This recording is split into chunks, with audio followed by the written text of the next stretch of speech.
Oke, selamat sore. Makasih buat moderator untuk telah memperkenalkan dan mempersilahkan.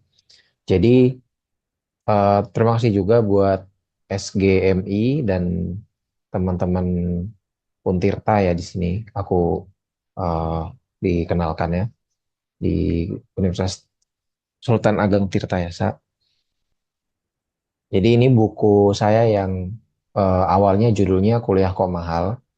Diterbitkan tahun 2018 dan kebetulan di 2015 ini ada pembaruan ya dari segi isi maupun sampulnya juga. Nah, pembaruan-pembaruan ini mencakup argumentasi, data, dan banyak hal ya. Nanti teman-teman bisa beli atau akses bukunya secara fisik ataupun digital dengan melihat di profil Instagram saya gitu. Oke, nah saya dikasih 3 pertanyaan oleh panitia. Nah, yang pertama adalah bagaimana skema atau bagaimana kebijakan PTNBH, skema UKT, dan berbagai undang-undang dan skema-skema lainnya yang diterapkan oleh kampus maupun pemerintah untuk mengkomersilkan pendidikan tinggi termasuk praktik jual beli modul. Nah, ini berarti di tempat teman-teman ada jual beli modul gitu ya, mahasiswa wajib beli modul gitu. Nah, tapi sebelumnya kita pahami dulu apa yang dimaksud dengan privatisasi, komersialisasi, dan liberalisasi pendidikan. Nah, berkaitan dengan privatisasi sendiri, nah ini biasanya istilah lain dari swastanisasi. Itu ketika ada satu institusi yang tadinya milik negara, itu berubah jadi milik swasta. Tapi sebenarnya pemahamannya tidak sesederhana itu, karena kalau kita lihat secara konseptual, ada 2 macam privatisasi. Pertama adalah privatisasi endogen, lalu ada eksogen. Privatisasi endogen ini privatisasi yang tidak mengubah kepemilikan institusi. Misalkan kampus ya, di beberapa ya dalam dalam datanya gitu tidak ada kampus di Indonesia yang berubah dari kampus negeri menjadi kampus swasta itu tidak ada. Jadi kampusnya tetap milik negara tapi mengadopsi gagasan dan praktik dari sektor swasta. Jadi cara dia beroperasi itu lebih mirip seperti bisnis gitu. Lalu yang kedua adalah privatisasi eksogen. Nah, ini memang privatisasi yang full berubah menjadi dari negeri menjadi swasta. Contoh, kalau contohnya kampus itu tidak ada, tapi kalau institusi lain misalkan BUMN ya, BUMN Indosat. Indosat dulu milik negara dan itu kemudian dijual oleh pemerintah sekarang menjadi milik Singapura gitu ya, perusahaan Singapura. Lalu, nah, bicara soal privatisasi sendiri, perguruan tinggi itu tidak bisa dibilang karakternya 100% publik atau 100% privat gitu. Nah, ini nanti juga berkaitan dengan pertanyaan teman-teman tentang PTNBH ya. Nah, jadi sifatnya itu spektrum ya. Perguruan tinggi ada yang spektrumnya itu semakin publik, artinya semakin dimiliki negara gitu ya, atau dimiliki publik, dan ada yang dimensinya semakin privat. Nah, misalkan dan ini dimensinya bisa dilihat dari segi tujuan, kepemilikan, sumber pendanaan, kontrol pemerintah, dan norma pengelolaannya. Kalau itu menjadi semakin publik, berarti negara menjadi semakin menjadi berperan dominan. Sedangkan kalau itu dimensi privatnya yang kuat, dimensi swastanya yang kuat, berarti semakin eh, sektor swastanya yang dominan, sektor untuk profitnya yang lebih dominan, dan sektor pemerintah menjadi berkurang. Nah, yang disebut dengan privatisasi berarti adalah menjadi semakin dominan, semakin privat gitu. Nanti ini materi ini saya share ke teman-teman bisa dibaca sendiri ya untuk rincinya gitu. Karena kalau dibacain semua cukup panjang. Nah, lantas kita sudah memahami apa itu privatisasi secara singkat. Lalu apa itu komersialisasi?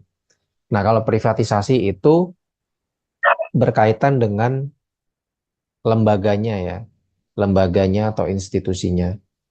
Sedangkan komersialisasi ini berkaitan dengan aktivitasnya.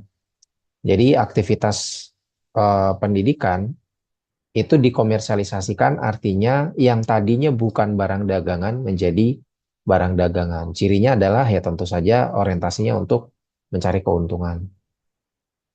Keuntungan ini bisa diperoleh dari berbagai hal, tidak hanya apa namanya pungutan uang kuliah ya, tapi juga menjual hasil riset atau mungkin bekerja sama dengan perusahaan-perusahaan dan segala macam.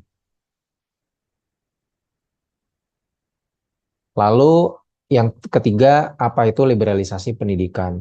Nah, secara sederhana, liberalisasi pendidikan itu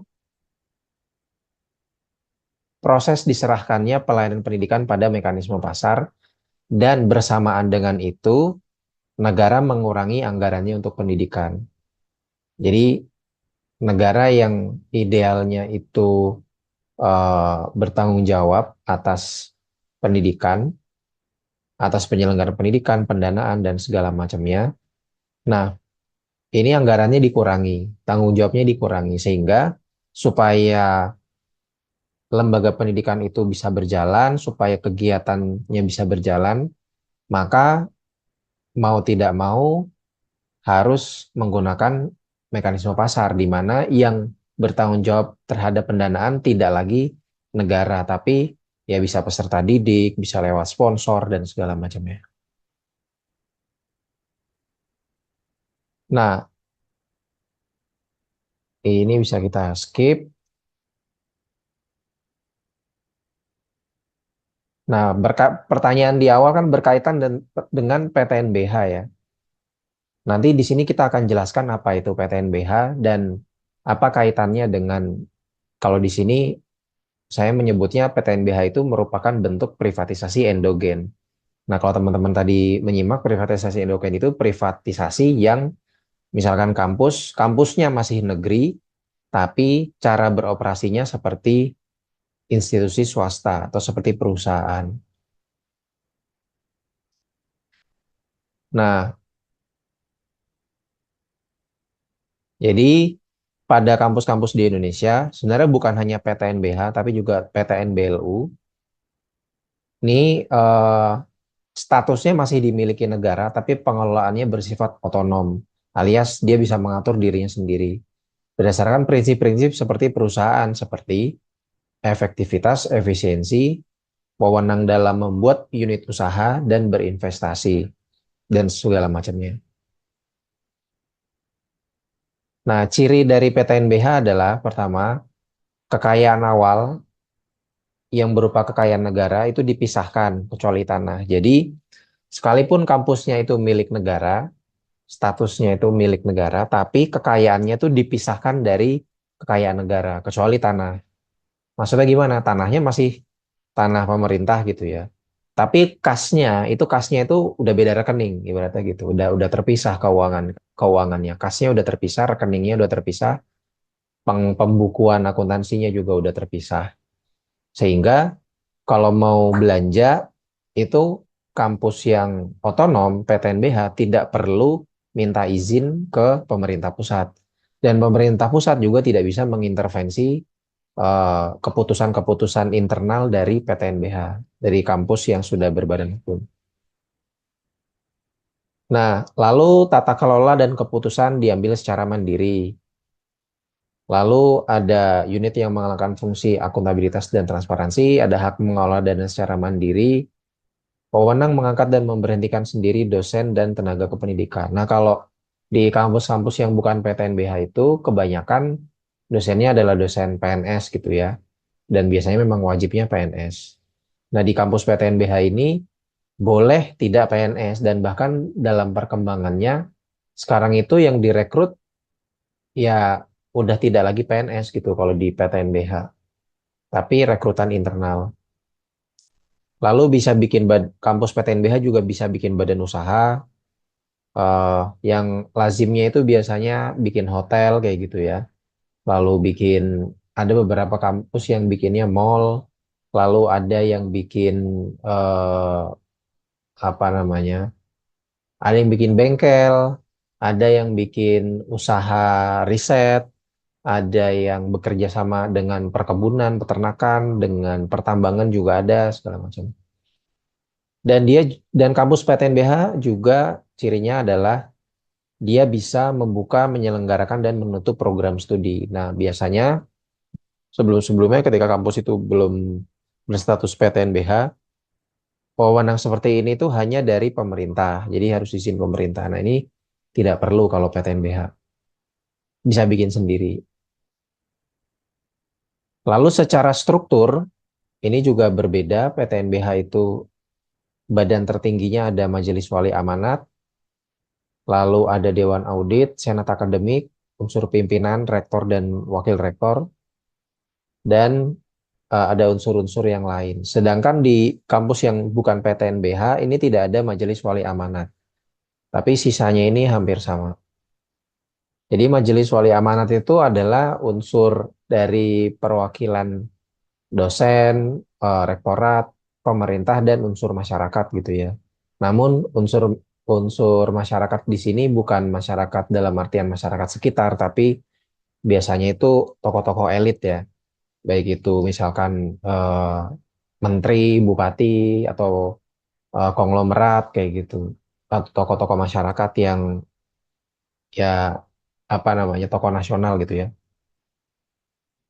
Nah, lalu perbandingannya lagi dari segi otonomi ini hanya untuk memperinci keduanya sama-sama memiliki otonomi, tapi memiliki tingkatan otonomi yang berbeda. Dari segi keorganisasian, misalkan, nah di sini ada yang dimiliki oleh PTN biasa, PTN BLU istilahnya, Badan Layanan Umum, dan dan itu tidak dimiliki oleh mereka yang itu dimiliki oleh PTNBH gitu. Begitupun juga pada aspek keuangan, ketenagaan, sarana dan prasarana. Ini hanya penjelasan dari segi sebelum dari yang sudah dijelaskan sebelumnya ya.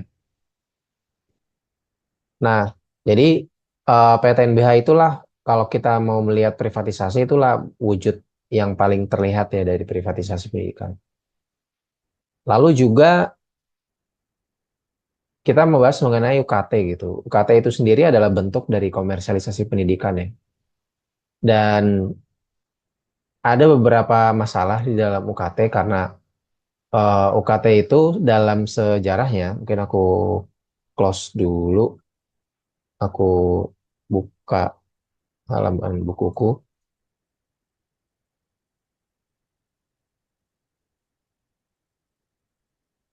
Nah, UKT itu dalam sejarahnya adalah suatu kebijakan yang dimaksudkan untuk menyederhanakan uang kuliah. Nah, ini kalau kita lihat contoh dari uang kuliah di zaman dulu, itu ada pungutannya ada bermacam-macam.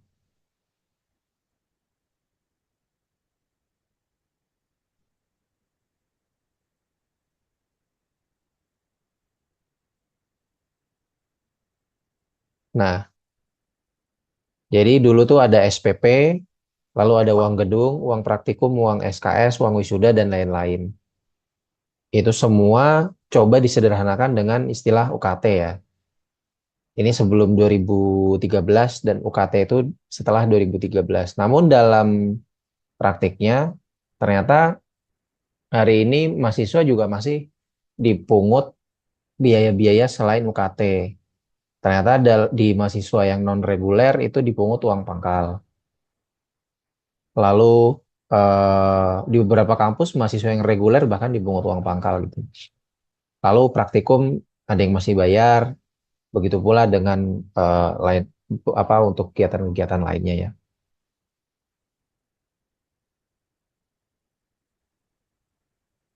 Lalu masalah yang kedua dari UKT ini, nah pertama satu dan kedua ini satu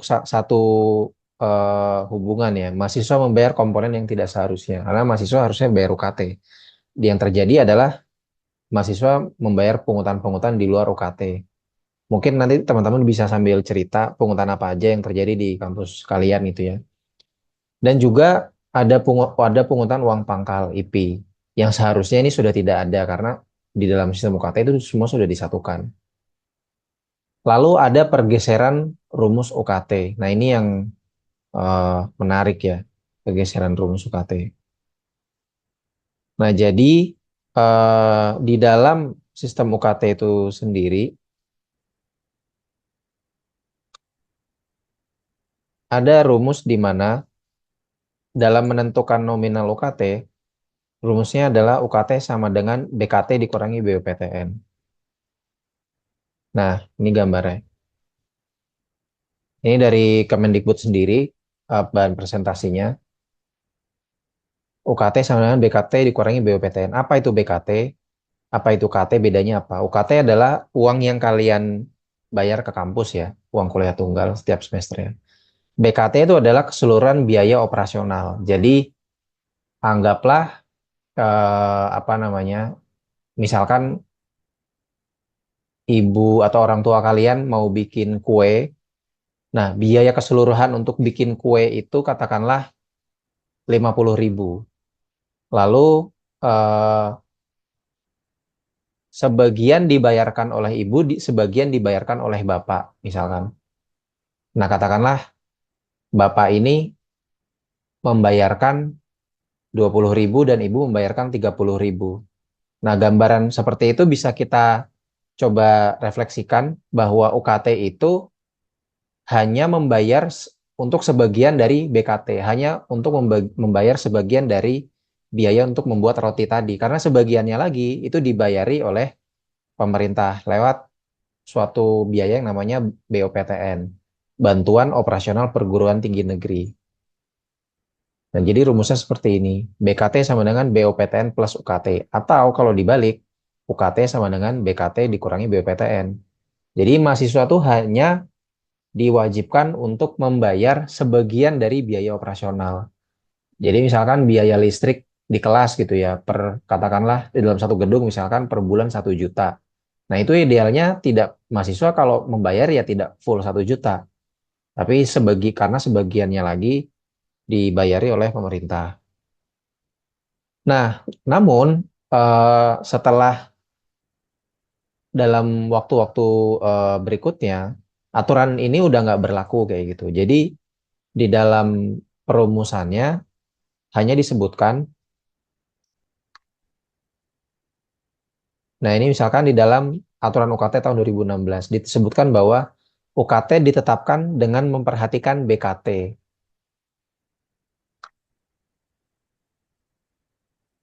Jadi tidak diberlakukan lagi rumus di mana UKT sama dengan BKT dikurangi BUPTN. Konsekuensinya apa? Konsekuensinya adalah kalau sebelumnya UKT itu hanya membayar sebagian dari biaya operasional, nah dengan digantinya rumus tersebut hanya ditulis UKT ditetapkan dengan memperhatikan BKT, maka UKT boleh saja nominalnya itu sama dengan biaya operasional, sama dengan BKT. Atau bisa jadi bahkan UKT-nya lebih tinggi dari BKT. Nah, ini nanti akan berkaitan dengan persoalan UKT selanjutnya, yaitu subsidi silang. Apa yang salah dari subsidi silang? Nah, jadi eh, semenjak UKT tidak lagi mengacu pada rumus UKT sama dengan BKT dikurangi BPTN, ternyata kampus-kampus mulai menerapkan sistem subsidi silang. Subsidi yang seharusnya itu kalau pakai rumus sebelumnya itu berarti subsidi dari pemerintah kepada mahasiswa. Nah, subsidi silang ini adalah subsidi dari sesama mahasiswa, dari oleh dan untuk sesama mahasiswa. Tentu ini adalah dari mahasiswa yang mampu dan mahasiswa yang tidak mampu.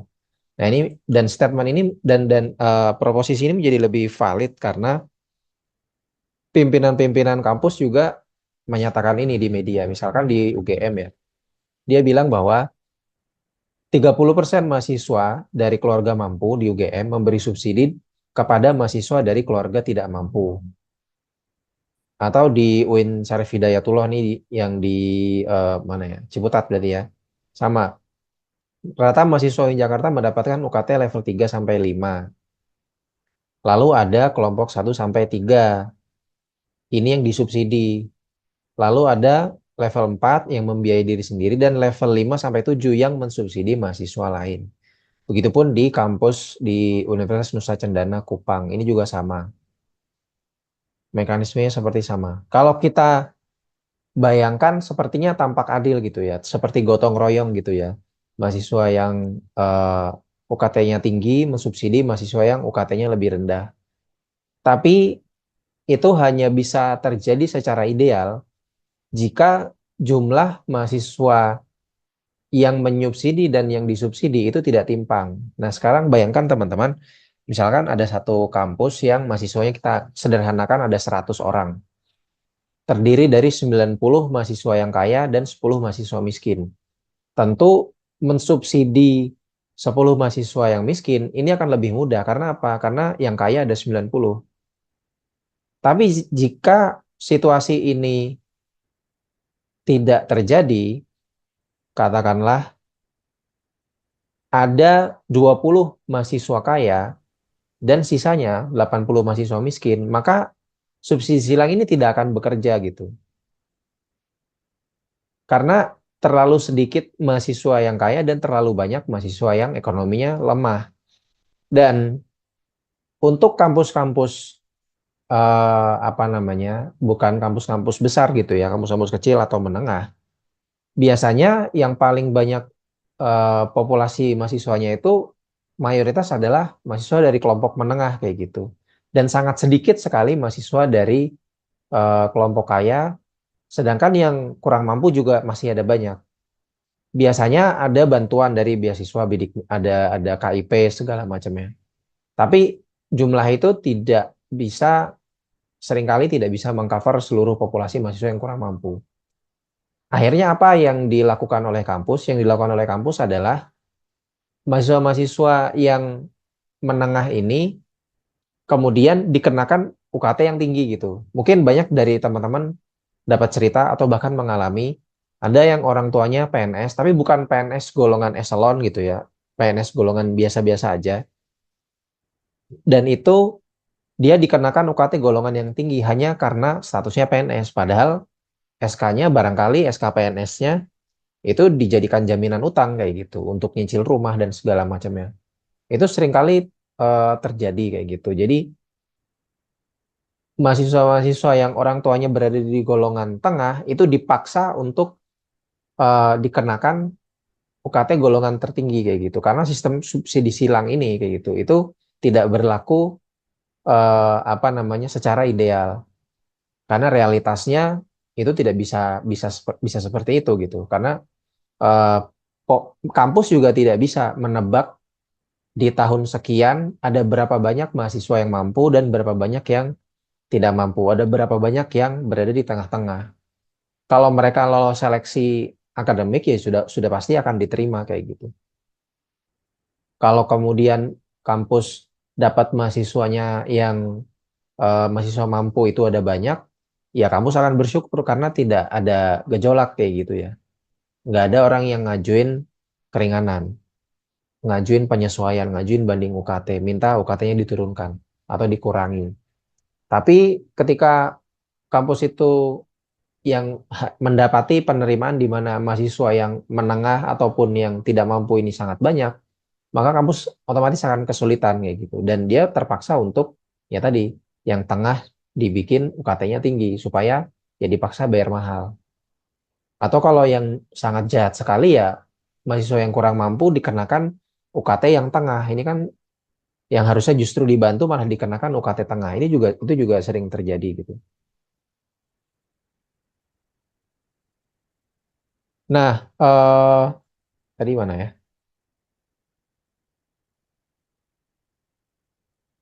Lanjut, persoalan berikutnya tentang UKT adalah indikator pengenaan tarif yang tidak adil. Jadi,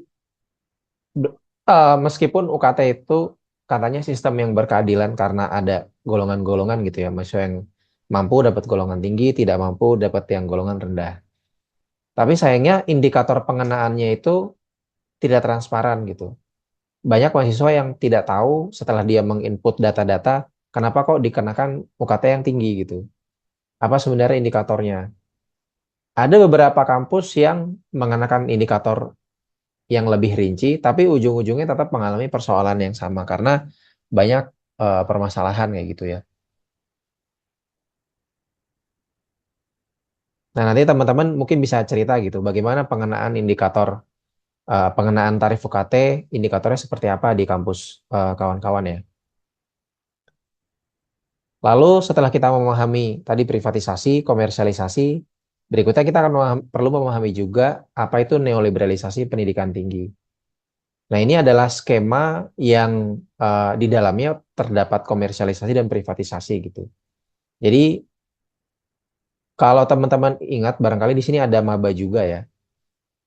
Barangkali waktu awal SMA gitu, atau SMK, atau mungkin eh, madrasah aliyah, waktu mau nyari-nyari kampus itu kan biasanya kita dapat apa namanya iklan atau selebaran atau mungkin kita googling kampus-kampus terbaik gitu ya, kampus terbaik se-Indonesia, kampus terbaik se-Pulau Jawa, kampus terbaik versi ini, versi itu dan segala macamnya. Jadi kampus-kampus itu semua saling berkompetisi gitu demi reputasi. Ada yang berambisi menjadi kampus terbaik se-Indonesia, kampus terbaik se-ASEAN, Asia, sedunia dan segala macamnya. Ada yang apa namanya? Kalau teman-teman melintasi jalan raya, biasanya juga ada baliho-baliho kampus-kampus tertentu yang beriklan gitu ya, mengiklankan dirinya dengan berbagai macam gaya, lalu ada dipampangkan akreditasinya kan kayak gitu, akreditasi A, B, C atau akreditasi unggul dan segala macamnya. Dan detailnya apa, ada kampus kelas dunia dan segala macamnya. Jadi semua kampus itu saling berkompetisi. Dan kompetisi ini tentu bukan terjadi secara alamiah ya, karena memang ada lembaga-lembaga yang menciptakan ranking-ranking itu.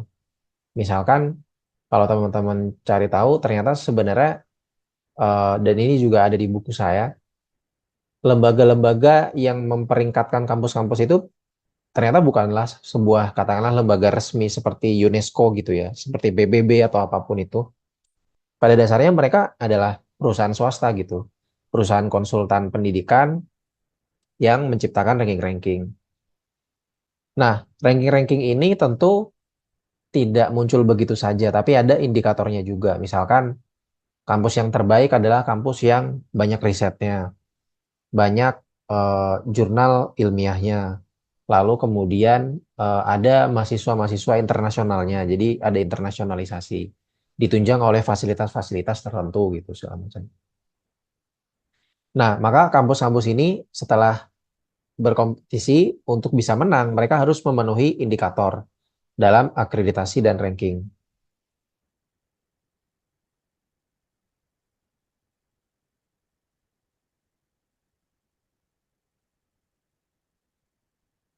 Nah, untuk bisa memenuhi indikator tadi, ternyata kampus ini harus punya infrastruktur. Katakanlah kampus pengen ada riset yang banyak.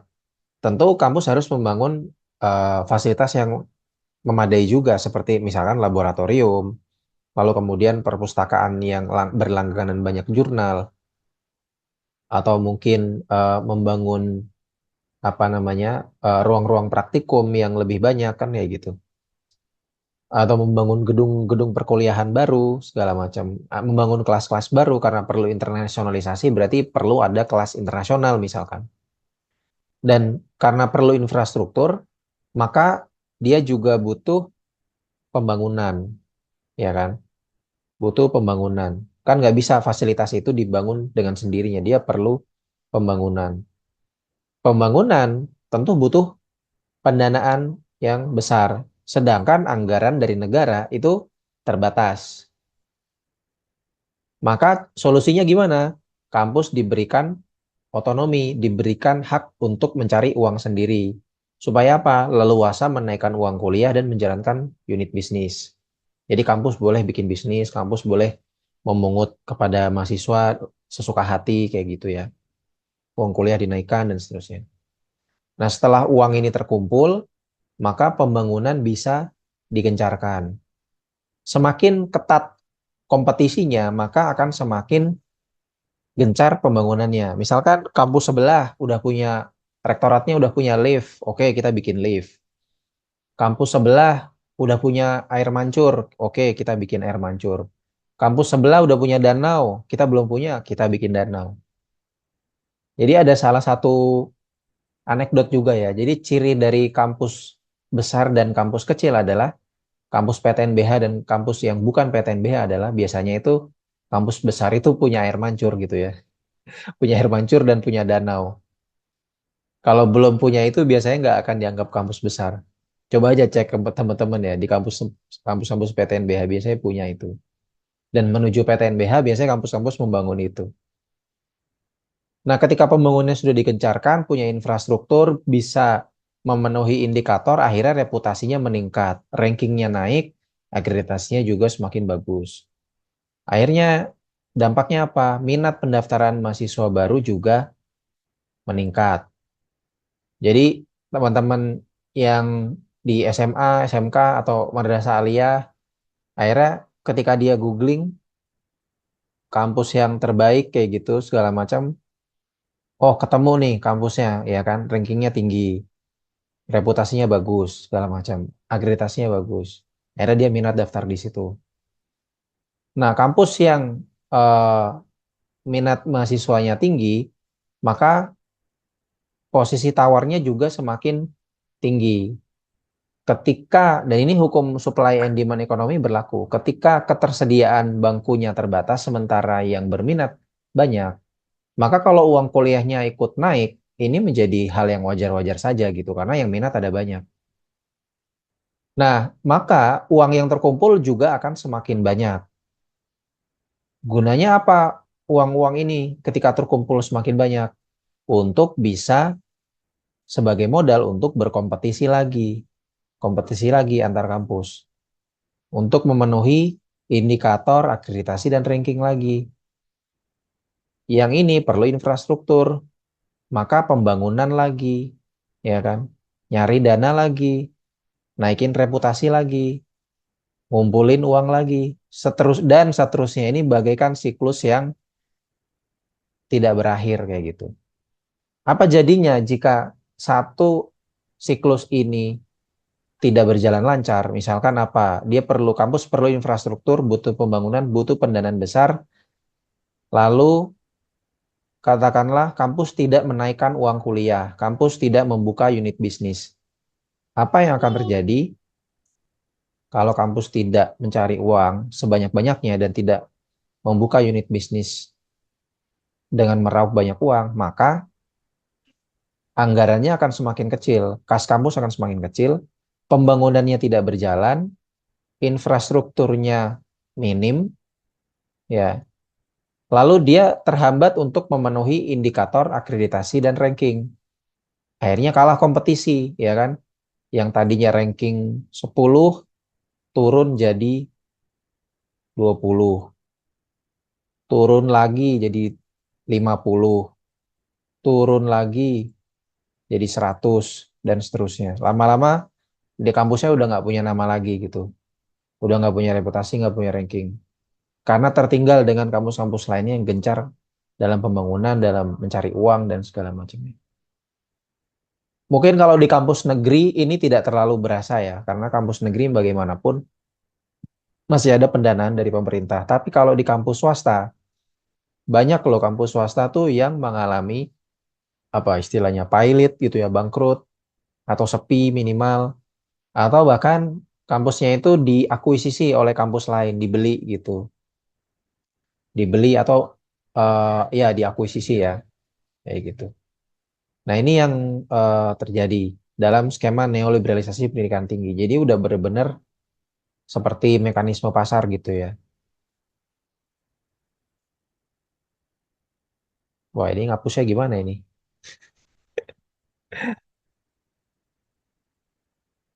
Nah, nah ini sebagai contoh yang aku cari di Untirta ya. Nah, bagaimana kampus Untirta itu juga sama mencoba menggapai reputasi reputasi akademis, reputasi eh, pengen jadi world class university, meraih akreditasi dan segala macamnya. Tidak ada hal yang buruk dari semua ini. Ini kita hanya sekedar mencoba menjelaskan ini skema macam apa yang terjadi gitu ya. Lalu pertanyaan kedua, dalam konteks pengelolaan perguruan tinggi negeri, mana yang lebih efektif untuk menjamin mutu dan keadilan pendidikan? Otonomi kampus atau sentralisasi? Dan apa konsekuensi masing-masing model bagi mahasiswa dan masyarakat? Nah, pertama berarti kita mesti bahas dulu apa yang dimaksud dengan otonomi. Otonomi itu artinya kemampuan untuk mengatur dirinya sendiri.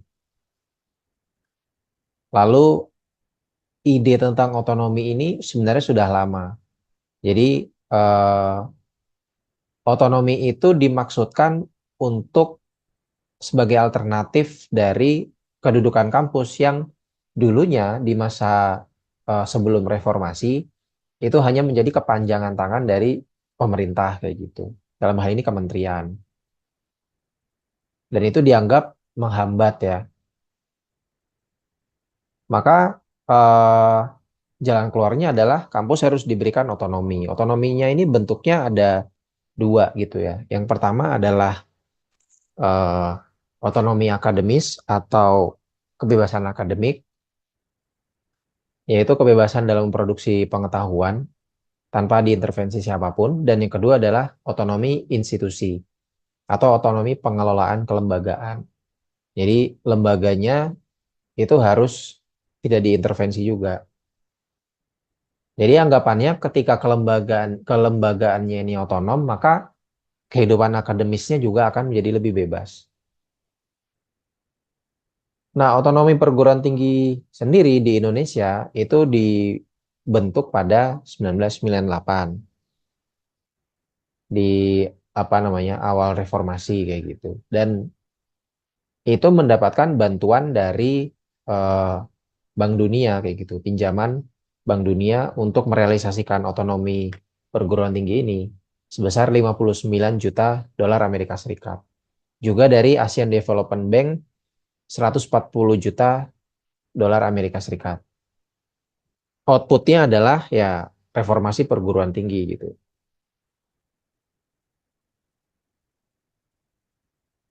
Nah, di negara-negara maju, misalkan di Finland, Norway, dan segala macam ya, perguruan tinggi itu sepenuhnya didanai pemerintah. Masyarakat itu bebas biaya, tapi tetap memiliki kebebasan akademik. Nah, ini menjadi bantahan dari statement berikutnya bahwa untuk bisa memperoleh kebebasan akademik itu harus ada otonomi pengelolaan kampus gitu, institusional otonomi. Tapi sebenarnya ini ternyata dibantah, ini tidak selalu seperti itu. Nah, di Indonesia sendiri di Undang-Undang Pendidikan Tinggi secara normatif kebebasan akademik itu dijamin. Nah, tapi dalam kenyataannya kebebasan akademik di Indonesia ini masih banyak masalah. Nah, Indonesia ini menempati peringkat 87 dari 179 negara sebagai eh, negara yang indeks kebebasan akademiknya rendah gitu. Ranking 87. Lalu dalam berbagai eh, peristiwa juga banyak pembubaran-pembubaran diskusi yang mencerminkan dari masalah di kebebasan akademik gitu, masalah kebebasan akademik di perguruan tinggi. Nanti bisa teman-teman eh, lihat ya di PPT ini nanti akan saya kirim gitu. Dari tahun 2014, 2015 sampai yang tercatat di saya ini 2025 gitu. Jadi kalau ditanya eh, apakah kampus ini harusnya diberikan otonomi atau sentralisasi, Kalau dari saya beranggapan bahwa untuk keuangan itu negara tidak boleh melepas tanggung jawab seperti itu. Sehingga kampus tidak dibiarkan mencari uang sendiri. Apa akibatnya kampus dibiarkan nyari uang sendiri? Ya, balik lagi ke skema ini, kampus jadi nggak fokus gitu ya. Jadi nyari uang terus segala macam. Tidak fokus untuk mencerdaskan kehidupan bangsa gitu. Dan kalau dilihat ya ternyata kebebasan akademik juga masih bermasalah kayak gitu meskipun kampus diberikan otonomi. Jadi kalau ditanya otonomi kampus atau sentralisasi, kalau untuk kebebasan akademik, saya sepakat itu harus kampus diberikan otonomi, alias pemerintah tidak boleh intervensi. Tapi untuk keuangan, negara harus tanggung jawab kayak gitu. Supaya kampus menjadi ya fokus untuk kegiatan akademik aja, tidak nyari tempat untuk nyari uang. Jadi kampus fokus menghabiskan uang untuk kegiatan akademik, negara fokus nyari uang untuk mendanai kampus. Kan kalau gitu kan pembagian kerjanya enak gitu. Lalu pertanyaan ketiga, sebagaimana ditanyakan ke saya, dalam kondisi saat ini sejauh mana negara bertanggung jawab memastikan pendidikan tinggi tidak hanya menjadi komoditas, tapi benar-benar sebagai hak rakyat. Nah, pertama kita harus bahas bersama juga, mengingat lagi bahwa Konstitusi Indonesia itu menjamin hak atas pendidikan. Disebutkan bahwa setiap warga negara berhak mendapatkan pendidikan. Ini dalam pasal 31 ayat 1. Dan ini tidak disebutkan pendidikan apa, pendidikan dasar, menengah, atau tinggi. Berarti semua jenjang pendidikan ini negara bertanggung jawab. Dan hak ini lahir dari tujuan negara, yaitu salah satunya mencerdaskan kehidupan bangsa. Nah, karena bangsa ini pengen dibikin cerdas, makanya pemerintahnya, negaranya, menjamin hak tersebut, hak untuk mendapatkan pendidikan. Nah, andai kan negara ini nggak punya tujuan mencerdaskan kehidupan bangsa gitu ya, ya berarti negara nggak perlu menjamin hak atas pendidikan kan gitu. Nah, tapi untungnya pendiri bangsa dulu membangun fondasi negara ini tujuannya untuk ya mencerdaskan kehidupan bangsa gitu.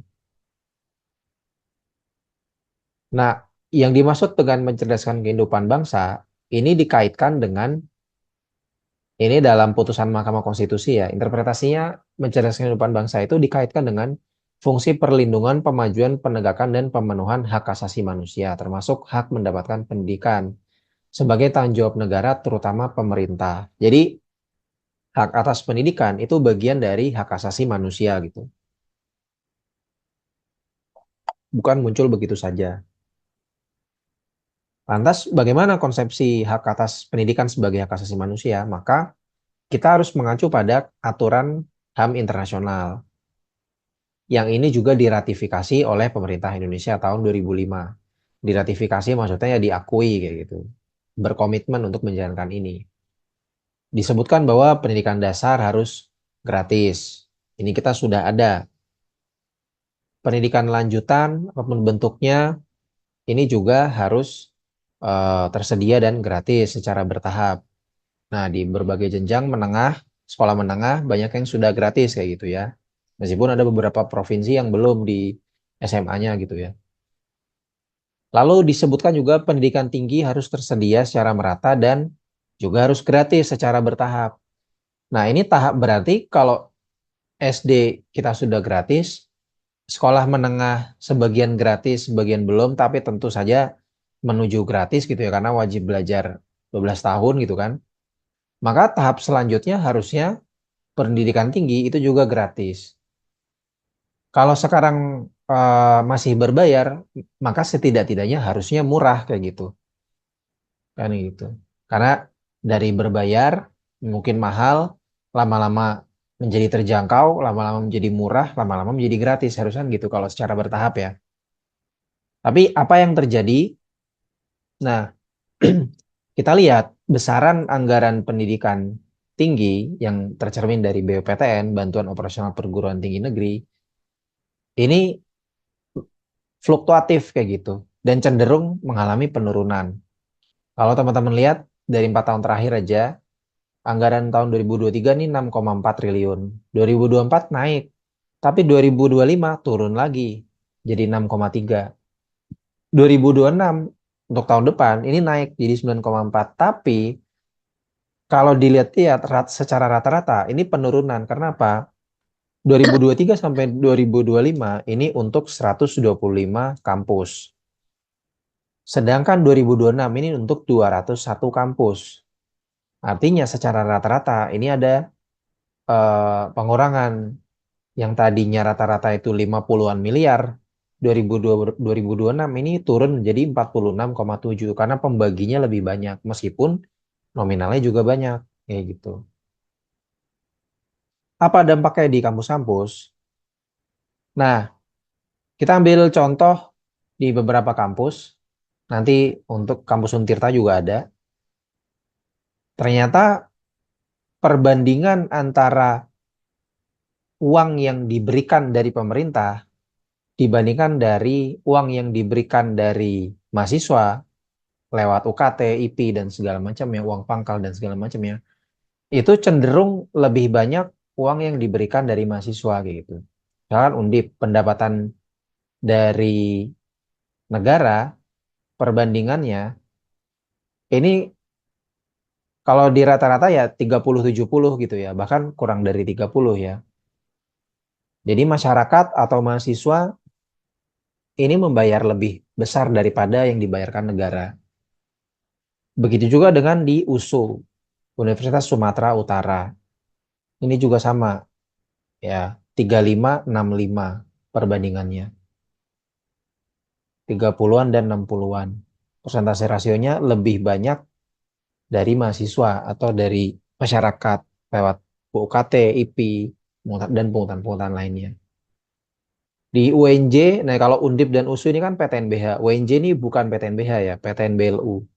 Ternyata juga masih rasionya meskipun tidak se ekstrim yang di atas, tapi ternyata persentase rasionya tetap lebih banyak dari masyarakat gitu atau dari mahasiswa. Hanya pengecualian di tahun 2023 gitu ya. Tapi sisanya ini perbandingannya 45-55 gitu. Bahkan di tahun 2021 ini 40-60. 60 lebih banyak dari mahasiswa atau masyarakat dan hanya 40% dari pemerintah. Dan bisa kita lihat angka-angkanya gitu ya. Selalu lebih besar dari mahasiswa atau masyarakat. Kecuali di tahun 2023 ini yang UNJ.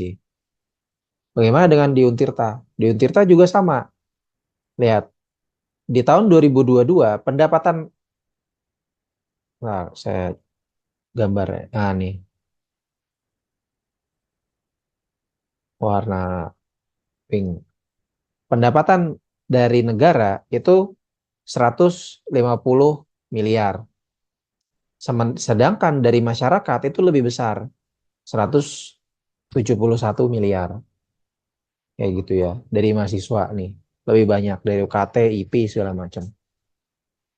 Lalu di tahun 2023 pendapatan dari negara kepada kampus Untirta malah berkurang, udah 150 miliar turun jadi 139 miliar, ya kan?